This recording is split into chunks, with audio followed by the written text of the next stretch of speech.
situation. All right.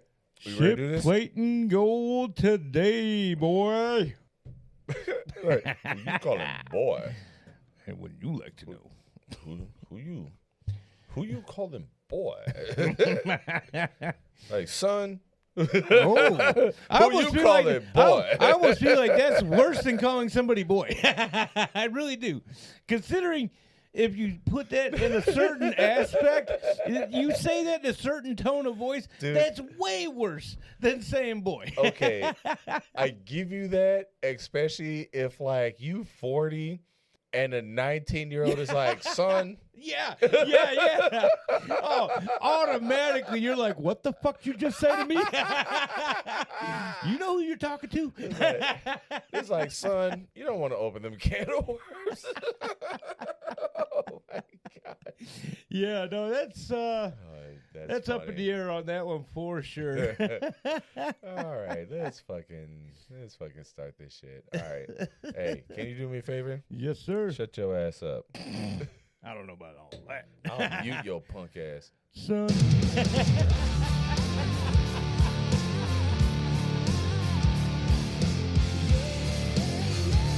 Fuck out of here. Yeah. Another finger. No. One more for posterity. Yeah, there we go.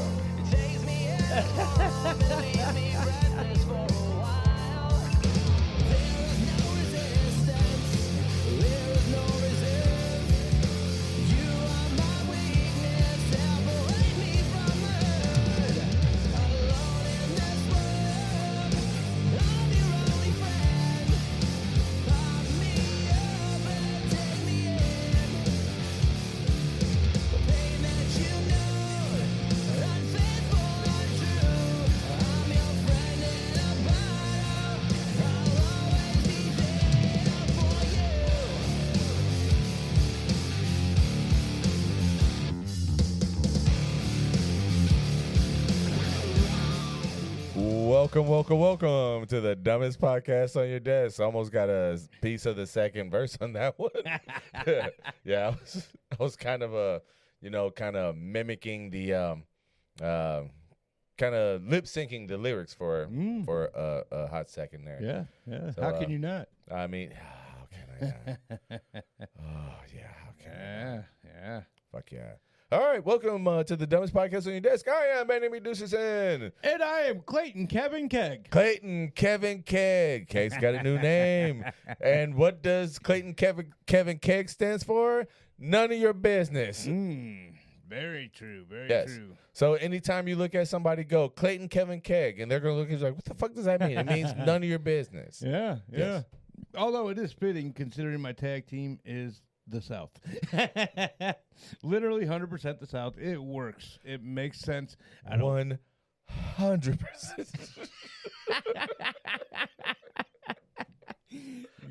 Yes. Couldn't even do it without laughing. Oh, just 100%. Okay.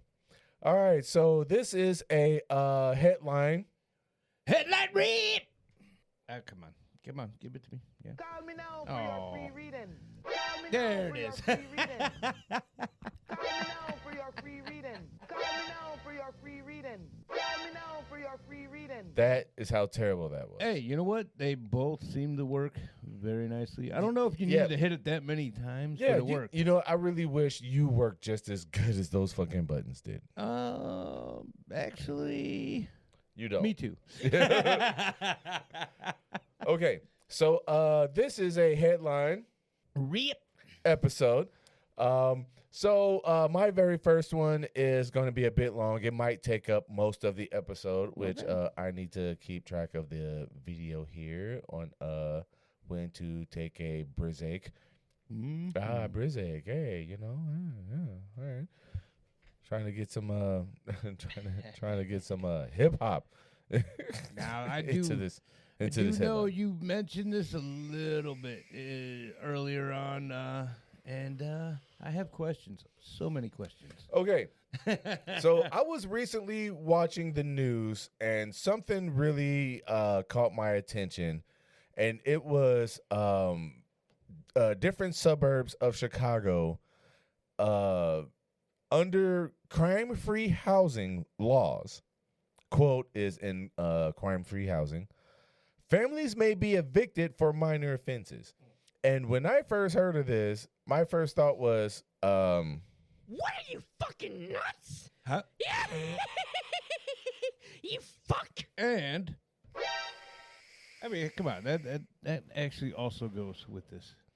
so the byline of this particular story says, in some Chicago suburbs, shoplifting, calling 911 too many times, or even being a victim of a crime can get you kicked out of your home. So a victim of a crime can still get you. What the fuck? Yeah.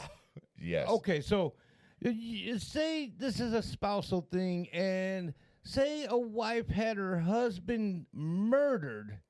Now she stands a chance on You getting. said had her husband, which almost No, means no, that. no. Has her husband get murdered? Like, I don't mean she put it into motion. What I mean is I know, her it's just the husband way was you worded murdered it at first. by somebody else unrelated to her in any way. Now she stands a chance on getting evicted because her husband was murdered. I do think that it is a possibility. Yes. That's so fucked. Now I did skim this story earlier today and yesterday. I read most of it, but yeah, we're about to get into it. This story is by Sydney King of the Illinois Answers Project, and she was in the news broadcast that I had watched, and that's what made me really decide to bring this up. All right, bite some skin off my fingers real quick. Sometimes you got to do that, bro. I really wish I had my my nail clippers, because I would just snip that. All right, because it's gonna annoy me too. Okay. Catherine Lang was evicted from her apartment outside Chicago after the police saw her swerving in traffic and charged her with driving drunk. A jury found her not guilty, but by then it was too late.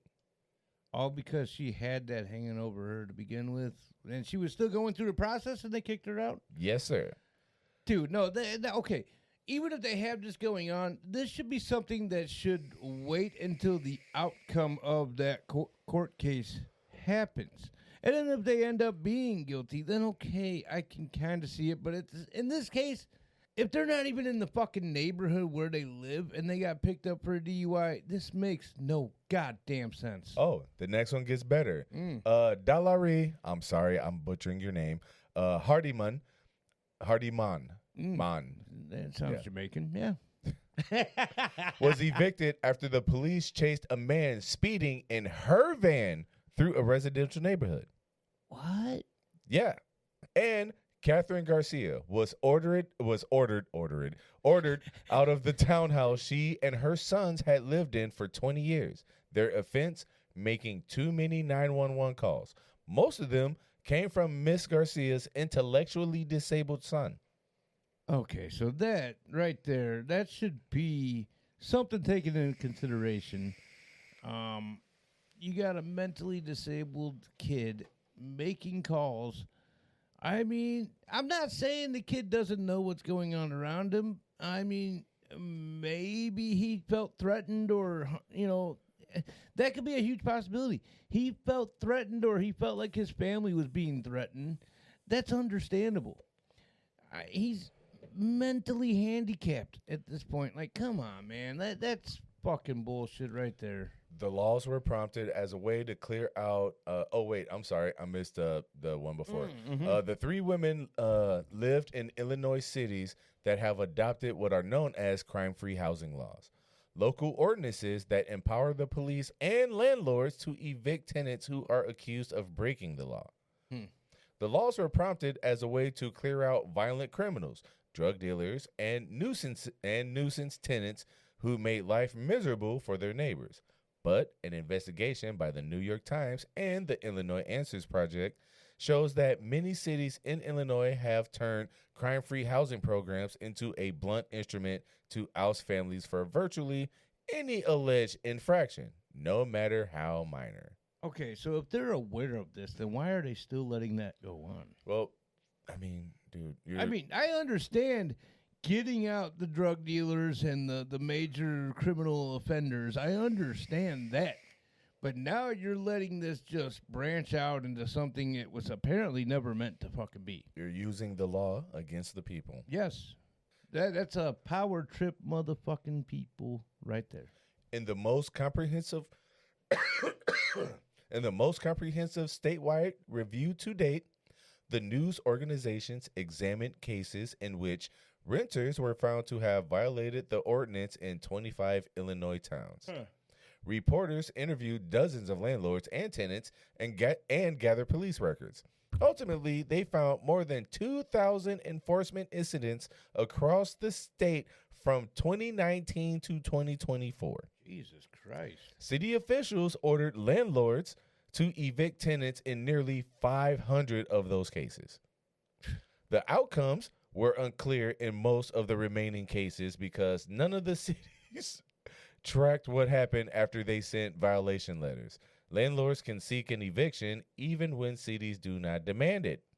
About a third of the 2,000 violation letters cited serious crimes. Landlords were ordered to evict or take other actions against renters caught in possession of drugs or charged with violent felonies. Okay, and again, that's understandable. Sometimes they were multiple accusations and a long trail of police interactions or neighbor complaints. Okay, I understand that's annoying, but if nothing comes from those investigations, Put it on the board. thank you, that should just be left alone, you know? Yeah. Especially if nothing happened, there was nothing found, nothing out of the ordinary, that should just be left alone. That's done. I mean, I understand the drugs and the violent crime, the violent criminals. I understand that. That's fine, 100%. Yes. The rest is just getting out of hand. Because 2019 through 2024, weed legal in Illinois. Yeah. So, yeah. Yeah. Put that in your pipe and smoke it. Well, and now you can. But the majority of the cases fell short of that. More than 1,300 were for misdemeanors or non-criminal offenses, many of which were never pursued by prosecutors. Most cities have crafted their laws so they can evict tenants even if the renters are never convicted of a crime or never proved to have harmed their neighbors. Yes. Oh, no, this is a common... Okay. This is a common, tyrant-style process. It really fucking is. This is like... it really fucking is, man. Yeah. Now you got renters becoming tyrants. Yeah, what the fuck, man? It is funny. This is one of them things where it is almost like borderline cultish. Yes. And 100%. I've been listening to a podcast that has been talking a lot about cults and how things out in the world is a bit cultish, but there's levels. You have the cult you have okay, I was gonna say the cult of Amazon, but the cult of Amazon is more be aware. Yeah. You had I can't even think of a fucking low level fucking cult right now. But this would be it right here. this is a mid level cult. Yeah, mid. Okay, I see that. Dude, this is a mid level where you should be kind of scared, or to a point where you should really not be a part of this, or just where you move should to a whole get nother the fuck neighborhood. out. Yeah, they literally in that podcast they have one that's called "Get the Fuck Out," and I feel like that. Straight up, these people should get the fuck out of this fucking goddamn cult. Because, they have to know that the neighborhood they're living in is one of these kind of neighborhoods. Honestly, the neighborhood I live in, if I ever found out that they were becoming that, I would instantly be like, I'm done. I'm not even going to chance being here because, dude, anything could happen. And it might not even be anything at all, but they're gonna be like, "That's just enough for you to leave." Halloween, dude. Yeah. Pretty much in like any fucking Halloween, like somebody's gonna be intoxicated. Oh, yeah. And that intoxicated person can not even be affiliated with your house, but get picked up in front of your house and you're getting evicted. Yeah, and no, hell no. My neighborhood ever came out to be something. Put it on the board. Even the beginning stages of something like this, I'm out. Yeah. I'm out. All right. Well, city police departments have ordered landlords to evict people over commonplace charges, What? including shoplifting So now the police are in on this too? and driving while intoxicated. The fuck? Renters have lost their homes based on accusations that they neglected their pets, failed to keep a close watch on their children, and, in one case, eavesdropped on a neighbor. What? Yeah. In many cities, a single violation was enough to trigger an eviction. Almost said Wow. evacuation. You know what? That's what should be happening in these neighborhoods. Evacuate now. You know what? I never thought about this before until now. Condos. Oh. Yeah. Yeah. Yeah, trying to get them out of there to fucking Yep. demolish that fucking That's shit. probably exactly what this is. Especially Yeah. if police and city officials are involved in this. That's exactly what's happening. Enforcement of the laws often appear to have little to do with protecting people from criminal activity next door. Hundreds of the infractions occurred somewhere other than the rental property, including at gas stations and stores, or after traffic stops that occurred miles away from a tenant's home. Okay, so that did kind of answer a question I had asked you about this when we discussed this off air. Yeah. That right there just totally told me exactly what I was asking. And that is fucked up. That is fucked up. Very fucked up. Very fucked up. It did not matter if the person accused was the leaseholder. Entire families have been forced from their homes after a child living there was accused of a crime or a visitor was arrested. In at least 5 cases, renters were flagged because they had called 911 to get help or to report a crime that had been committed against them. Yeah, that make sense. So now it's like calling 911 because you or your family member need help. Now it's like, should I? You're getting evicted. Yeah, I mean, the guy Like- could be having a heart attack. You're like, I don't want to call 911. I don't want to call 911. Throw- Might like- get thrown out of here. Like, what the fuck, dude?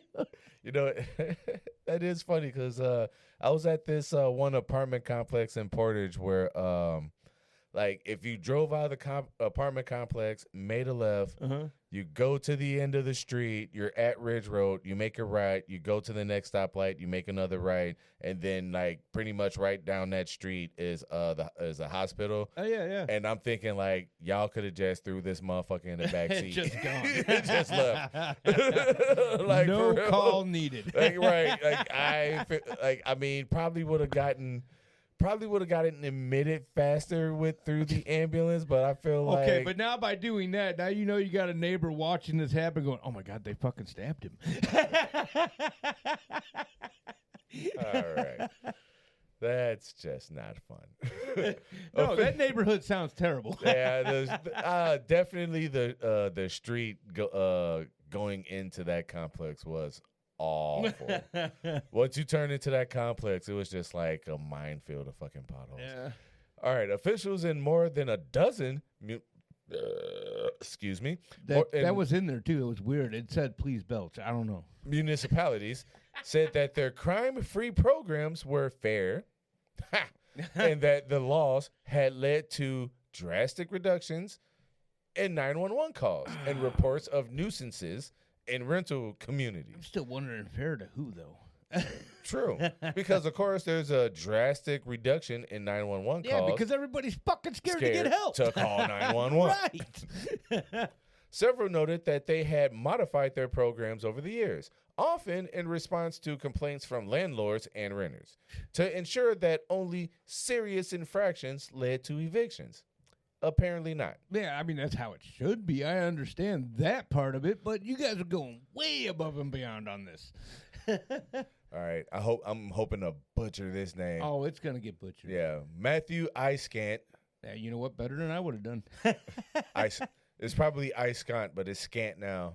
Skunk. The chief of police in Belleville said entire neighborhoods in this town, just outside St. Louis, have been revitalized by evicting just a few people. Now, is there a St. Louis, Illinois? I don't think so. Yeah, I don't think so either. No, I'm pretty sure that's Missouri. Yeah. Yeah. Our citizens are overwhelmingly in support of crime-free housing, Chief Iskant said. But many cities, including Belleville, still have ordinances that allow them to seek evictions against virtually anyone the police suspect Close enough. of breaking the law. 4 landlords interviewed by The Times and Illinois Answers said they had each tried to help at least one tenant fight an eviction they thought was unnecessary or unfair. Enforcement records revealed many more cases in which landlords challenged evictions in hopes of keeping good tenants. Okay, but you want good tenants. And you know what? Some of these people that you guys are throwing out because they're calling 911 for help, that you're just like, oh, too many fucking calls. Maybe they're in a goddamn bad neighborhood. These are good tenants. And now you're making them look like they ain't shit. Yeah, they're the bad apples. What is your definition of good tenants at this point? You know what I mean? Well, if the landlords are challenging the evictions, then they gotta be good tenants. Okay. I did miss the part where you said challenging the eviction. Okay. I just thought you were saying that they were still going on about getting them evicted. No. Oh, okay. So I did miss that part. My apologies, but the question still kind of stands for the ones that are aren't battling for them to not get evicted. All right, Mary Aviles, a landlord in Midlothian, I can't believe I actually got that right. Midlothian, yeah, a Chicago suburb, said she had called the police when she noticed a tenant had been leaving dogs caged in the home's garage. While concerned about the dogs, she was shocked when the police ordered her to evict the tenants without warning. She felt the offense had not endangered others. If she did not evict her tenant, Miss Aviles faced fines up to $750 a day or losing her license to run a rental property. Common penalties in most cities. Okay, I do have something for this right here because I know plenty of people that when they go to work, they do cage their dog until they come home. That's technically not a bad thing for most people because maybe this dog has like anxiety. And when you leave them, they start chewing on shit. You have to cage them. Maybe this was that kind of situation. Yeah. But now this person's like, oh, they got to be mistreating this animal. Doesn't mean they're being mistreated. Does not mean that. Now, maybe for all I know. And the cop said they got to go. Maybe for all I know, this could be one of those situations where the person was mistreating the animal. But I do know people that kennel or cage their dog while they're at work so that they don't chew on shit. Well, I do find it interesting that it's just more up to the cops to just say they got to go. Yeah. It's not even up to the landlord. It's completely up to the cop says they gotta go. Like, well, what if you're gonna spend $750 a day or you're gonna lose your license? Like, well, wait, what? Yeah, that's now it's up to the discretion of the police officer, and that's even more fucked up to me, man. It goes completely against the fundamentals of our justice system, Ms. Aviles said. I agree. Housing advocates have long argued that the laws are discriminatory because they disproportionately fall on low-income residents and people of color. No kidding. Yeah. Wait for it. Tenants in several states have sued and won six-figure settlements against cities. Some of which were accused of evicting black tenants based on little more than vague suspicions called into the police. And you know what? Neighbors. I give it to them, man. They fought the law and they won. For years, Kate Waltz, a lawyer in Chicago, and other housing advocates have sought legislation that would limit or ban crime-free housing programs statewide. The latest effort, a bill being debated in Illinois State Senate, would create sweeping regulations for the laws and make it more difficult for people to be evicted if they have not been convicted. The bill is scheduled for a Senate committee vote this week. Okay. A week of this recording. We'll put it that way. Yeah, this is so fucked. Regardless, man. Yep. Miss Waltz. It's probably Walls, but I know. I thought about that the first time, but I just kept going. Hey, wait. Is this a victim or is this? No, she's the lawyer. Oh, Miss well, Walls. Yeah. Said that the All right. legislation would not solve all the challenges of crime-free housing programs, but that it would help protect renters from overzealous enforcement. There's no supervision. There's no education in terms of eviction laws or fair housing laws that they need to abide by. Why would you do any other kinds of law enforcement right? Ms. Wall said. Yeah, I mean, again, this is like some power-hungry motherfuckers who are getting off on just booting people out of their houses. The power. Yeah, exactly. And I feel like that's exactly what's running through their head. Like, you gotta go. I got the power. I got the power. All I could think of is Sandra Bernhard and Hudson Hawk. Oh my God, I haven't seen that in years, man. She's on that. What a good movie. Yeah, she's on that fucking big ass motherfucking office table, headphones on. I got the power. Oh, she was screaming that shit, man. Oh, that's a great movie, man. I haven't seen that in years, man. That's a good movie. Yeah, dude, that is some really... Yeah. That is some fuck shit, man. And I feel for the people that are involved in that, have been involved in that. There's a lot of shit there that, from what I seen there, some of that shit, they could have just easily been like, all right, well, hey, we just need to know why you're doing this. And then once you explain the situation... Evict them. No. Evict them. If you explain the situation and it doesn't seem nefarious... Yeah, get him out of here. What? All right, so he's part of the problem, guys. Damn right I am. Damn right. Looking at you. Looking at you. Hey, cheers, I guess. I fucking know, Hey, but... fucking damn right. No, man, it's insane to me, man. It's just people getting overwhelmed with power and they just want to... shove it down people's throats, I guess. That's exactly how it comes across. I got the power. Now get out. Yeah, I know. If I did, I wouldn't be here. Yeah. Well, if I had the power, I'd be somewhere other than here, that's for sure. Yeah. I'd probably still do a podcast, but it wouldn't be here. You thought? No. I'd have better money, better equipment, probably a better co-host. No, I'm just kidding. No, you would have a better co-host because if you had money, I'd be like, oh no, we're done here. Yeah.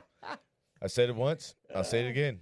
No, man, yeah, I would Get him out of here. I would still love to have you as my co-host, even if I was rich. No doubt about it. No. Yeah. This guy. Yeah. Like rich, high on cocaine in Las Vegas. Sign me up. Yep. Addictions, episode 4. Part 2. Oh, my God. Oh, well, do you want to go ahead and take a break right here before we get into this? No. All right. That seems weird to me, but okay. All right. We'll be right back. Yes, sir. And for those of you still here listening to the audio, you guys are the true heroes.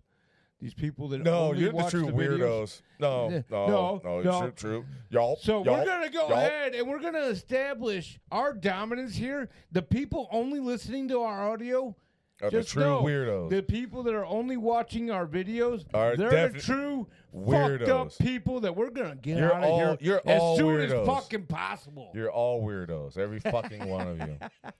Why are you listening to this? Oh, my God. Why are you not advocating for our show, bro? Because it's this dumb. It's in the title. It's in the title. Yeah. Yeah. Y'all. Yeah, very much so. Oh, you're a host on this show, though. Yeah. Nobody cares about this dream. I don't care. I don't care.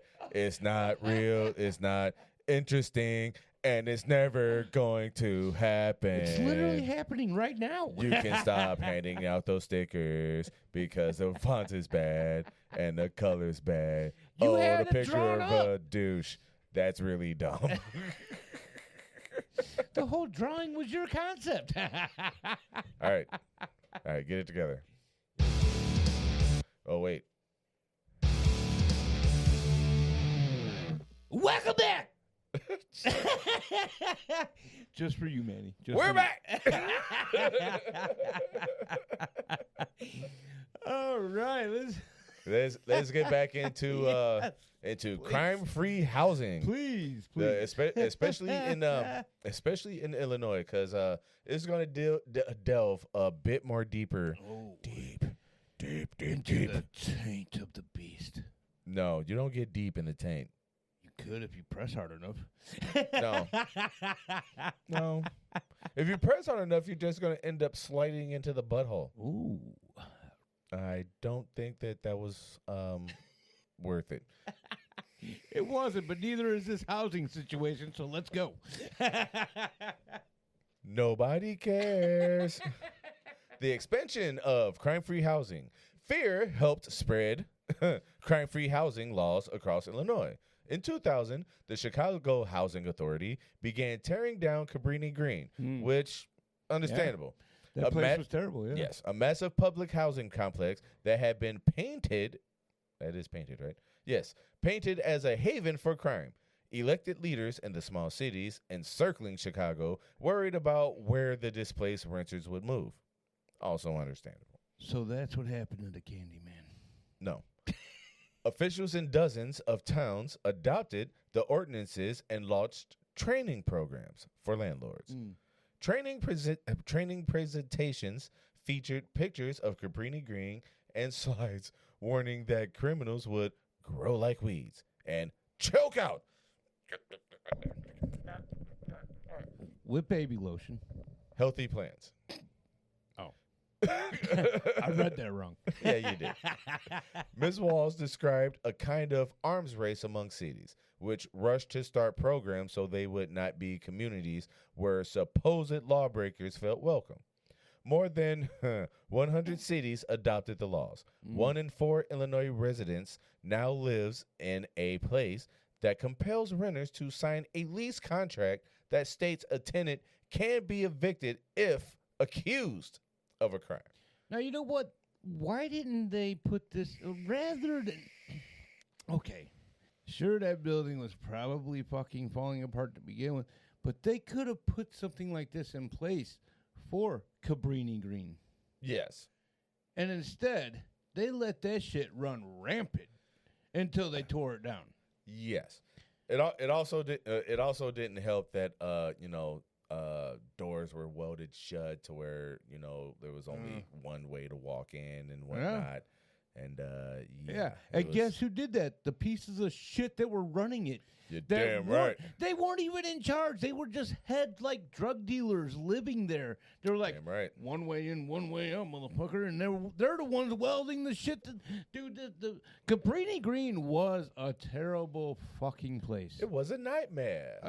Man, honestly, I was there a couple times before they tore it down, and that place was seriously scary as fuck to go into. I'm in a nightmare. No, that shit was fucking insane, bro. Many cities require tenants to sign crime-free leases that are so broad that virtually any perceived violation could be grounds for eviction, even if the allegations are never fully investigated or approved. No Huh. shit. No kidding. In Orland Park, renters must sign a contract that says they can be evicted after a single arrest. Proof of violation shall not require a criminal conviction. The contract reads. In DeKalb, a university town about an hour outside Chicago, rental contracts state that tenants can be evicted for any convicted can be evicted I for feel like they're the same in this. pretty much, story. yeah, for any allegation from a violent felony to a municipal code violation. If they let their grass get too long, which in Indiana, thank God, supposedly rental properties in Indiana, it's on the landlord to cut the grass. I'm not sure how true that is. That also depends on the contract written up between. That's true too. And on top of that, technically, they're not going to fucking kick you out if your grass is too long. They'll give you a verbal warning once, and if you still don't take care of it, they will cite you and fine you at that point. If you still don't take care of it, they'll double the fine. I feel like it's like 4 or 5 times before they're like, you know what, your grass is above your roof at this point, you got to go. You know what I mean? Yeah. Like, they're not just going to be like, hey, it's like 2 inches too tall, you got to go. You know what I mean? So municipal code violation, which can include setting off fireworks or giving alcohol to a minor. Well, that okay. Giving alcohol to a minor, that's a given no matter where you're at. Although, again, they're still not just going to be like, you got to go. A hit like you got to go. The tenant is held accountable for anyone visiting the household, even if the tenant was unaware of the guest's behavior or unable to control it. And that's bullshit right there. You come to my house and you give a cigarette to a minor, I'm getting evicted. Okay, but I would not do that for one thing. Not with that attitude. Catchphrase. Damn right. But now you do stand a chance of me maybe beating up another one of your guests and then going to jail for that, which would still get you evicted. But that right there, you fall under that where you didn't know or you couldn't control the situation. You should not be held liable in that situation. Should not. Never be held liable on that. And you will address me as such. Yeah. By 2015, enforcement in some Illinois cities had gotten so aggressive that state legislators passed a law barring city officials from evicting victims of domestic violence for calling 911. Make fucking sense. No. Some towns had been counting domestic assault reports at a given address and evicting everyone living there, including the victims. Okay, so now they're just purposely setting people up. This is almost like the Gabby Petito story. Oh my God, so fucking similar. Yeah. Despite the That's a fucked up story too. We Yeah, might have I to know. get into that one. I don't really want to. I don't either, but dude, it's so fucked up. How can we not? Yeah. Dude, the fucking body cam footage from the cops is the worst. Oh my God. So, like- oh my God. And not only do they show it to you once, they show it to you like 3 fucking times. Oh yeah, and It's fucking at least awful. 2 of those 3 times, it's kind of they show some slow motion parts, like where they like slow fucking it down. awful. Oh my God. All right. Yeah. Despite the reform, the Times and Illinois Answers found hundreds of instances where cities ordered tenants evicted after a domestic violence call to 911. Most of them in Belleville. Miss Icecant said Miss. I told you I was going to butcher that name. Said his program has never evicted a victim of domestic violence, but yet somehow, someway, the Times and Illinois Answers found hundreds of instances where cities, most of them in Belleville, ordered tenants evicted. Huh, no kidding. Yeah.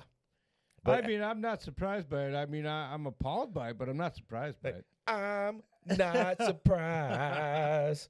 100 stories high. I literally had some beer trickle out of my nose on that one, dude. Holy fuck. Spitting. I stopped it for the most part, but yeah, I still got beer kind of oozing out of my nose right now. Hey, sometimes I can get them. Oh, Sometimes I can really get them. Yeah. I got know them what? twice. Give it to you. That was good. Okay. Got him twice. He got me once. He got me the first time, but I got him twice. I did. Beyond the 2015 law, there is virtually God, that's fucking weird. it stings, doesn't it? Oh my God, it burns so bad. Don't you guys know how much that stings? All right. No statewide oversight of crime-free housing ordinances.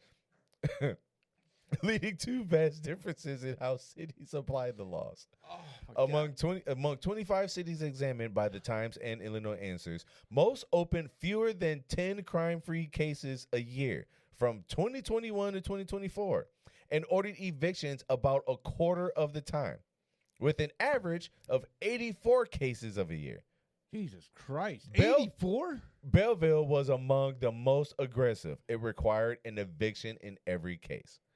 So I'm going to No, read this again. I'm going to say. No, hold on. I'm going to read this again. Please do. Among the 25 cities examined by the Times and Illinois Answers, most opened fewer than 10 crime-free cases a year from 2021 to 2024 and ordered evictions about a quarter of the time. With an average of 84 cases of the year a year, Belleville was among the most aggressive. It required an eviction in every fucking case. Okay, I'm going to go ahead and say what I was going to originally say. I doubt it required an eviction.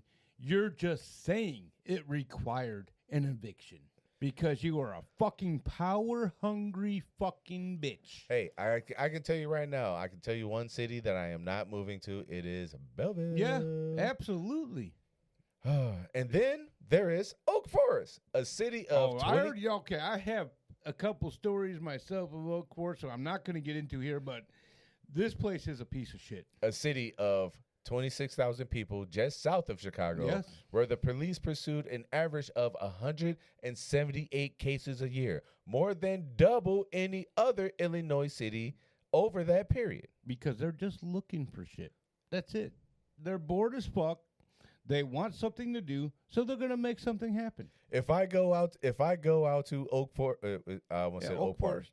If I go out to Oak Forest, guaranteed, whoever I'm visiting is getting evicted. Oh yeah. And if I say I do a podcast, they're they're gonna get evicted just for me visiting. Yeah. Yeah. No, Oak Forest, man. Dude, the police force alone out there is pieces of shit. Right. All of them are fucking assholes. Huh. Wait, what happened? Oh, wait, I thought this was already handled. I thought it was too. No shit. Well, apparently there's going to be a bunch of video missing. Oh, interesting. Yeah, I know we haven't gone a half an hour already. No, hell no. Yeah. There's no fucking way. Huh. Okay, yeah, that's fucking weird. Yeah, well, sorry, video people. You missed a big chunk. Yeah. Yeah. But we're just trying to evict you anyways. Yeah. We're just trying to evict you from our algorithm. Yeah. Or actually, better yet, we're trying to evacuate you from our algorithm. Just call us the Oak Forest of the podcast world. Or actually, better yet, just call Cosmans. just arresting people without fixing the problem. Yeah. That really sums it up right there. The Manchester court apartments rise up from. Yeah, I know. And this is actually funny that you just mentioned that because that's actually a place I had a lot of problems with. The Oak Forest fucking police force was at that apartment complex. That's fucked up. I wonder what you were doing at that apartment complex. It is a Rise mystery. up from a tangle of strip malls and residential buildings that make up the second ward of Oak Forest. Hundreds of people live in the complex, many of them blue-collar workers who take the commuter train to neighboring suburbs for cleaning and industrial jobs. For years, the cluster of three-story brick buildings had a reputation for being rundown and dangerous. Mm-hmm. Yeah. During a recent visit to the complex, Jason Reed, who retired in March as the chief of police in Oak Forest, described how it once operated like an open-air drug market. Ooh.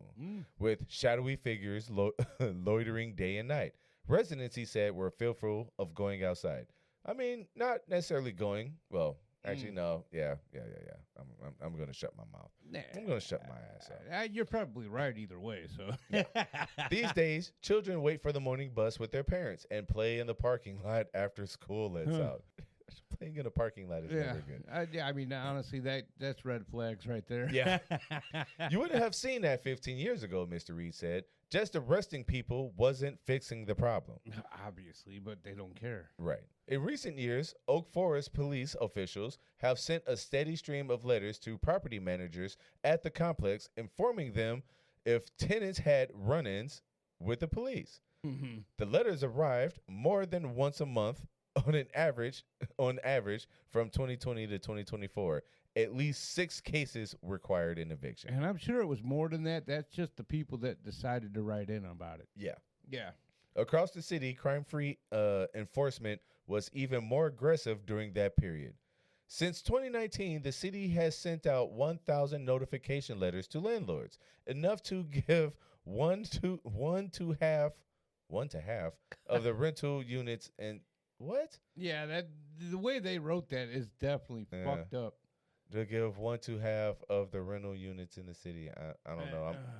So my brain is not is comprehending that like that. supposed to be like one whole amount of your rent to half of a rental unit? I don't understand. Yeah, that is really weird how they worded that because that makes no sense at all. I feel like you'd be better off saying like 2 to 1 of the rental units instead of saying 1.5. But maybe 1.5 is more than 2 to 1. But I feel like it's the same. I don't think it is. No, I don't think it is. Yeah, I don't know. Anyway, hundreds of the notification letters were about noise complaints. 32 were about animal welfare, and at least 2/3 were for misdemeanors or non-criminal violations. You bastards. Honestly, I mean, we're about noise complaints. To me, that's still non-criminal violation noise complaints. Right. That should still be bracketed into that. And now they bracketed that separately for some unknown reason. I'm sorry, noise complaint is still non-criminal fucking complaint. Yeah. So the one time that I had the cops called on me for a noise complaint on the 4th of July, I would have been evicted. Yeah. Yeah. Dude, yeah, you'd have been long gone. Yeah, straight up, I would have been evicted. Yeah. That's fucking retarded. Yeah. And I know that's a word that people get mad about. I'm sorry, but that is exactly how this whole thing is so ridiculous. Donkulous. Oh my God, dude. Like, this makes absolutely no sense to me. Niche. Now, again, I'm on board when it comes to, like, getting drug dealers out of a certain area. When it comes down to people beating the fuck out of their wives and you want them out of there, and it's like every fucking week you gotta fucking come and arrest the guy. Yeah, get him the fuck out of there. Get him out of here. Okay? But now you're saying they got their TV too fucking loud. Hey, you gotta go. Are you kidding me? Like, you're playing music on the 4th of July and it's just starting to get dark. Yeah. It's not even It's fully not dark. even It's like, just starting to I get can dark. understand it if it was like midnight. You know what I mean? And people got to work the next morning. Midnight, okay, yeah, you're pressing the boundaries, but that's still not a reason to say you got to pack up and fucking leave. Nope. No, you come in and you say, Put it on turn the the board. shit off. No, you say put it on the board. Then you say. Okay, then you say, turn your music off. It is way too loud. It is way too late. And then you say, sorry, Ossifer, my bad. Or you say, thank you, come again. Like most cities, Oak Forest did not track how many notifications prompted landlords to evict tenants. But in at least 30 cases, city officials included language demanding that a landlord evict a tenant, usually over an alleged felony. A review of the letters have shown. Wow. And I love how they had to say demanding. Yes. Come on, man. Housing advocates said that cities like Oak Forest, in their rush to crack down on crime, have forced people out of some of the region's only affordable housing and put them at risk of becoming homeless. In 2021, Oak Forest police found a man overdosing on the floor of his apartment. The next day, police department officials ordered the man's landlord to evict him. Last year, the police told a landlord to evict a family after a teenager who lived in the home was accused of stealing cars in Chicago with his friends. And at least 4 families were evicted after someone in the home was caught by police smoking marijuana. Okay, now this is a whole barrage of like different level shit. Okay, the guy that overdosed on his floor. Get him help. Get him help, yes. Don't evict him. Get him help. Right. And the kid that was accused of stealing cars, was there proof he stole cars? And if so, was there an actual court date and was there a trial? Was he convicted? Or is this just there a conviction? Or is this all speculation and that's enough to get him out? That's bullshit if it's just speculation. And then as far as the kid smoking marijuana, I'm sorry. I'm a huge advocate for this. I will never say I am not advocating for this. Well, marijuana. Actually, it just said someone. It doesn't even say whether or not that person was a child. Oh, I thought it said a kid. I'm sorry. Yeah, so if that person was 21 and over, okay. and okay. marijuana is legal in the state of Illinois. Yes. What's the problem? Okay, here? but you know what? Honestly, even if it was like a 16-year-old kid, I'm sorry, 16's kind of still right at that point. He's still a kid, but close. And honestly, in my opinion, and I know I'm not alone in this opinion, marijuana is not a drug. I'm sorry for the people that want to argue this. Marijuana has never actually killed anybody. You've never OD'd on fucking marijuana. I used to suck dick for cocaine, and he's seen me. Yeah. And he gives good blowjobs. I felt it. Now with that attitude. Check out this caption. Okay. To avoid eviction, this woman had to sue. I can't pronounce her name, and I'm not going to butcher it. But she had to sue the city of Palatine. Palatine. It is Palatine? Yeah, Palatine. All right. She discovered someone accused of a crime had falsely given her residence as her home address. What? Yeah. So she had to sue because she had nothing to do with it and about to get evicted because someone lied. Oh, wow. Yeah. And that right there is, and that's a huge part of this problem because it even said earlier on, anybody that gives your address is automatically getting you kicked out regardless of proof. It's automatic. Automatic. That's the way it came across from when it said that shit earlier. So I feel for this woman, and I hope she fucking won that case. Fuck yeah. That is insane. All right. So moving on. The three previous that we were just talking about before, they all had just a few weeks to move out and come up with the money to move somewhere else. That's ridiculous. Oak Forest Ordinance grants landlords, but not tenants, the opportunity to appeal the city's decision to issue a crime-free housing violation. Tenants can be left in the dark because city officials send violation letters to landlords and make no effort to communicate with the tenants or explain why the tenants have been targeted for eviction. Excuse me. So they don't even have to give a fucking reason, and that's even worse because now they themselves can just make up any fucking thing they want. Pretty much. In cities that do offer renters a chance to appeal, tenants are generally on their own to hire a lawyer. In many cities, the person ruling on appeals is the police chief or the crime-free housing officer who would have ordered the eviction in the first place. Gail Diop, that's, the name of the woman from earlier, a former resident of Palatine. Palatine, I won't say Palatine again. A suburb community northwest of Chicago tried for weeks to convince the police her family had not violated the city's crime-free housing laws in 2016. Wow, this is going back there then. Yeah. Yeah. In the end, she had to hire a lawyer and sue the city. Only then did she discover why the city had sought to evict her. A friend of her teenage son had been arrested on shoplifting charges at a Walmart and had falsely given the police their home address as his residence. The city stopped the eviction and offered Miss Diop $10,000. Wow. For the error. Okay, so Fuck outta here. Her housing was saved. Now, hopefully, she took that $10,000. And I hate to say this. Moved out. Yes, 100%. And I hope her son stopped hanging out with that kid. Piece of fucking shit. Yeah, absolutely. Because now that kid, whoever he was your son's friend. Oh, here we go. Okay, let's find out. No, eventually she left Palatine. Palatine. God damn it. Palatine because she was concerned her son would be targeted. How can I respect officers of the law that would do people like this? Okay, so again, I do hope he stopped hanging out with that kid. Actually, I'm going to say that again. How can I respect police? How can I respect police that would do something like this? Hey, you forgot the finger wag and the neck roll. I did the neck. Oh, you did do that. You forgot I wasn't going to do that. Okay, well, you know what? All right, well. Well, since he said that, I just have to say, fuck's wrong with you? Yes. Love it.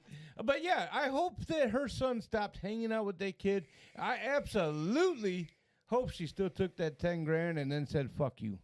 Obviously, she did get out, but I hope she took that 10 grand with her because she and her family deserved it. Deserve better. Oh, they definitely deserve better. They deserve more than 10 grand for this situation. But for sure. Yeah. I don't know how her lawyer did not get her better. She probably had a piece of shit lawyer who was kind of along for the ride with this whole community of, hey, everything that gets a goddamn phone call to the police gets you sent out. Are you saying that the lawyer was colluding? I was, yes. Okay. 100% saying that, yes. Just asking. All right.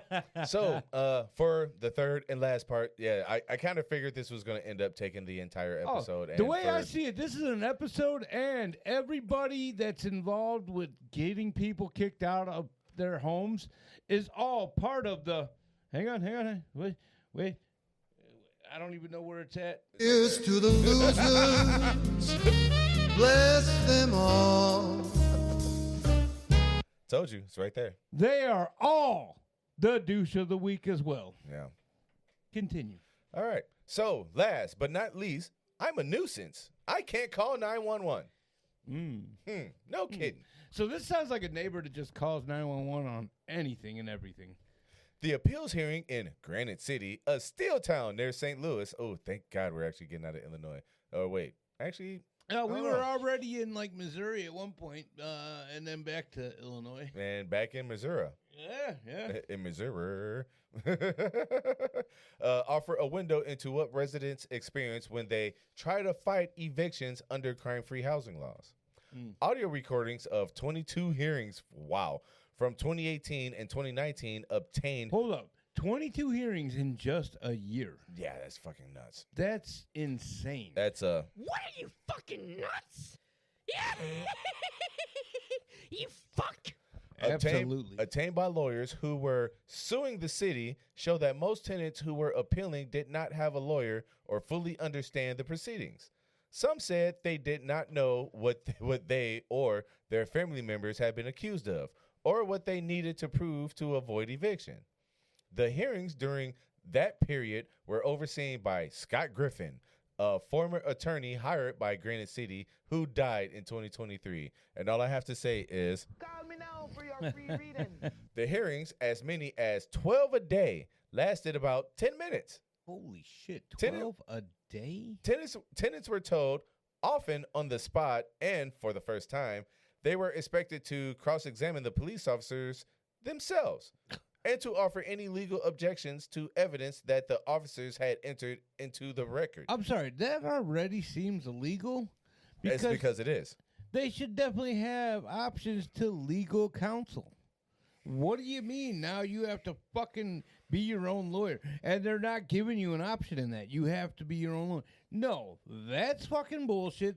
How is nobody suing them for this? Well, that's because they are.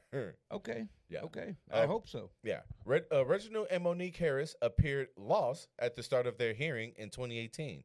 Their son, who was 18 at the time, had been arrested on charges of having cannabis in his pocket. They said they didn't know anything about the incident because he was living on his own across the state line in St. Louis. Okay. At one point, Please go. Ms. Harris burst into tears as she begged the hearing officer not to uproot the family, including her 11-year-old daughter. Mr. Griffith, okay. Oh, right. Oh, that's Mr. Griffith rescinded the city's order to evict. Less than a year later, the couple was back. Their son had been accused of banging on a McDonald's drive-thru window so hard that it broke. He left his drink inside, but workers ignored his knocks because they had closed. It had been more than a year since the Harrises' son lived in the home, but old documentation still tied him to the address, and the family once again faced the prospect of being evicted. I will say this, a drive-through window at any fast food place, It's not easy to break. no, so there's something more going on there. He wasn't just punching that thing. He wasn't kicking it. There's something, if he did, in fact, break this, which I highly doubt at this point, because of everything else I fucking heard here. There was some other weapon used to break this glass. It wasn't him Or somebody's lying.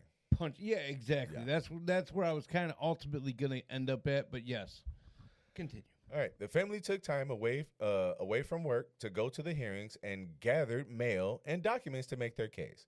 We're the kind of folks you want in your neighborhood, Mr. Harris said during an impassioned 8-minute speech at the hearing. By the way, you want a joint? This is not just residency on the line for me. This is my life. He added, the family was let off the hook. Hey, I'm glad that they kind of seemed set free at that point, but But yeah, it's gonna get better. Okay, all right. Many tenants choose not to appeal because of the hassle or the belief that they would not win. Some cities do not provide for an administrative appeal, leaving tenants no option but to wait for a formal eviction notice and to fight it in court. And see, that's a whole nother thing I've been kind of trying not to bring up. Okay, so because it seems like everybody that they force out has basically got to just go now. I'm sorry, evictions actually have a process, and typically that process, for the most part, gives a tenant about 4 to 5 months to vacate. Yeah, to evacuate. No, vacate. No, I'm just saying. Although in a evacuate because- situation like this, it would be more of a evacuation feeling for sure. I just keep thinking of diarrhea. Oh. Evacuate. Yeah, well, yeah, it's hard not to think of that in this situation. That's the decision Catherine Garcia faced in 2023 when West Chicago Diarrhea? officials told her she would have to move out of the modest rental she had lived in for 20 years. She moved out to avoid a formal eviction. Ms. Garcia had raised her 4 boys in the townhouse. She loved the tree-lined streets and the relative quiet of being outside the big city. She said she always paid her rent on time. But problems emerged as her sons grew up. Things came, put it on the board, to a head in 2023 when 2 of the 3 adult sons who still lived with her began struggling with their mental health. One son, diagnosed with severe intellectual disability, constantly called 911 for issues like losing his mother's phone number or suffering a headache. Ms. Garcia said his frustration sometimes erupted into violent fits where he would punch walls or push his family members, forcing them to call the police. The other son had spiraled into a depression. He often threatened to end his own life, and Ms. Garcia felt she had no choice but to call 911 each time. I mean, mental health in any spectrum, however you want to say it. Any specter? No, spectra. Yeah, I know. Yeah, thank you. I do know I said it right. Yeah, I know. That's why I said specter. I just feel like you were caught off guard. No, I just want to be an idiot. It's shocking coming from Manny. But no, I honestly, mental health. Douche. Okay.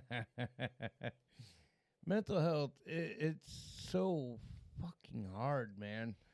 And How hard is it? no, it really is. It's hard. I mean, I've been dealing with mental health and depression for years, and honestly, and then on top of that, you will have another kid who has mental disabilities on top of that. So now you're really caught between a rock and a hard place. And then you have this shit you're dealing with where you call 911 too many times to try to get your family help. That's a problem. So, by the fall of 2023, officials in the West Chicago Police Department had enough. What are you fucking nuts? Yeah. You fuck. The Garcias had called 911 more than 100 times in a year and were labeled repeat offenders under the city's crime-free housing law. But I still almost feel like every one of those calls were almost necessary, besides her mentally handicapped son just calling randomly outside. Although even that should be a forgiven. It really should be. Yes. Miss Garcia's landlord gave her 10 days to move out. In Indiana, I'm pretty sure it's 30. I could be wrong, but I'm pretty sure it's pretty sure it's 30. It's at least 30, but you Yeah. can get up to 90 days. Right. Her youngest son found the eviction notice posted on the door. She could not afford the deposit on a new apartment, so she made plans to move into a hotel room across town for $700 a week. Wow. It cost twice what she had been paying for a fraction of the space, which she planned to share with 3 of her adult sons. She spent days throwing out items her family had accumulated over 20 years. Christmas decorations, her son's used sports jerseys, bedroom furniture her grandmother had left her, and a china cabinet which she broke into pieces so the city could haul it away. God. Yes, it was. I was just in depression and denial, she said. How could this be happening? The night before the Garcias were to move into the hotel, a friend offered a vacant home she owned in town. It was a financial lifeline, but the house needed work. The bathroom was unfinished, and the furnace was on its way out. They spent a month sleeping on mattresses on the dining room floor. Okay, so I did say you could get up to 90 days, but in certain evictions, there are special things that could get you extra time, and that's why even before that I said technically you could end up getting up to like 5 months to get out of certain places. Oh, in Indiana. Yeah, in Indiana, yes. And there is certain speculations that'll give you that extra time, but it also has to be a proven fact on these certain expectations to get that allotment. Yeah. I just wanted to be, very certain on what I was saying because I did kind of say 2 different things, and I wanted people to know, yes, it's most likely going to get you to 90 days, but if you have certain, and this is what I'm saying, with this woman here, she was certain criteria. Criteria, yes. Thank you. I was drawing a blank on the word.